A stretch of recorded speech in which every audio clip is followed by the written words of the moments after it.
Hi friends, welcome మన ఉమ్మడి వంటల ఛానల్కి. ఈరోజు నేను చూపించబోయే రెసిపీ మన గుంట పొంగనాలు. మామూలుగా దోసపిండితో వేసుకుంటాము, అది అందరికీ తెలిసిన విషయమే. అందులోనే నేను కొంచెము ఫైబర్ ఎక్కువ ఉన్న ఆహారం తీసుకోవాలి అన్న ఉద్దేశంతో రాగి పిండిని కలుపుకుంటున్నాను ఈ గుంట పొంగనాల పిండిలోనే. మన ఇష్టం అండి, ఇది ఎంతైనా కలుపుకోవచ్చు. మనకు ఎక్కువ కావాలంటే ఎక్కువ వేసుకోవచ్చు, తక్కువ కావాలంటే తక్కువ వేసుకోవచ్చు. నేను ఫైబరు నా బాడీకి అందాలి అనే సదుద్దేశంతోనే నేను ఇందులో ఉప్పు సోలా పొడి వేసి ఆల్రెడీ కలిపి పెట్టుకున్నాను.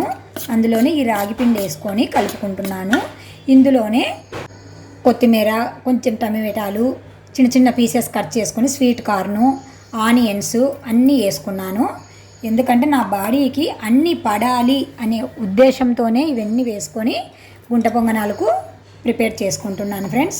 మీరు కూడా ఇలాగా ఫైబర్ అందే ఆహారాన్ని తీసుకుంటూ ఆరోగ్యంగా ఉండండి ఫ్రెండ్స్.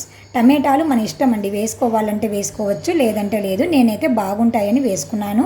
నా దగ్గర క్యారెట్ లేదు, క్యారెట్ ఉంటే కూడా వేసుకుంటే బాగుంటుంది ఫ్రెండ్స్. ఇప్పుడు గట్టిగా అనిపిస్తే కొంచెం వాటర్ వేసుకొని బాగా కలుపుకోవాలి. నేను కలిపి మళ్ళీ చూపిస్తాను.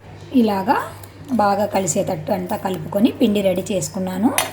స్టవ్ పైన గుంట పొంగనాల పెన్నం పెట్టుకొని స్టవ్ వెలిగించుకున్నాను.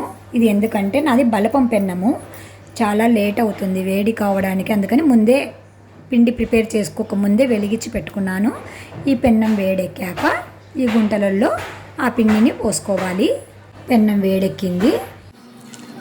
నిండా పోయకండి, నిండా పోస్తే మళ్ళీ అవి పైకి వచ్చేస్తాయి కదా, అందుకు కొంచెం తక్కువ పోసుకోవాలి. గుంటకి చాలా టేస్ట్ ఉంటాయి ఫ్రెండ్స్. ఇలాంటి ఫైబర్ ఉన్న ఆహారాన్ని తీసుకోవడము మన హెల్త్కు చాలా మంచిది, కాబట్టి ఖచ్చితంగా తీసుకోండి ఫ్రెండ్స్. చూపించడానికి మర్చిపోయాను, కొంచెం జీలకర్ర, కొంచెం వాము పిండిలోనే వేసుకొని కలుపుకోవచ్చు ఫ్రెండ్స్.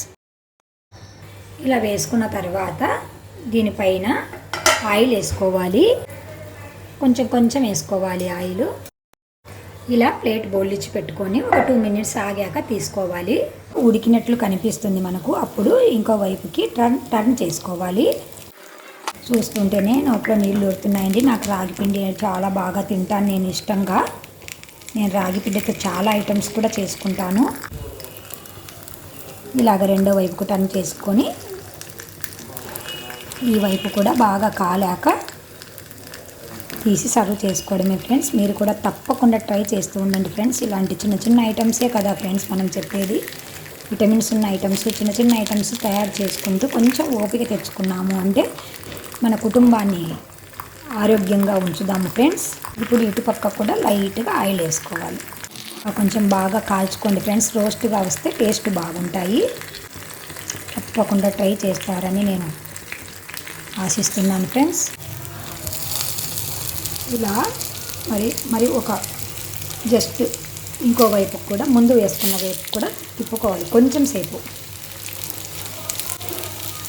ఎంతో ఈజీగా, ఎంతో సింపుల్గా మన రాగి గుంట పొంగనాలు తయారు చేసుకుంటున్నాము. వీటిని ఉల్లిగడ్డ కారంతో కానీ, మనం దీంట్లోనే పచ్చిమిర్చి ముక్కలు వేసుకొని కూడా చేసుకోవచ్చు. మన ఇష్టం ఫ్రెండ్స్, అది మనం ఎలాగైనా చేసుకోవచ్చు. నేనైతే ఉల్లిగడ్డ కారము కాంబినేషన్ పెట్టుకున్నాను. చాలా చాలా టేస్టీగా ఉంటాయి ఫ్రెండ్స్. మీరు కూడా తప్పకుండా ట్రై చేసి మీకు ఎలా వచ్చాయో మాకు కామెంట్ రూపంలో తెలియజేస్తూ ఉండండి ఫ్రెండ్స్. Bye bye friends.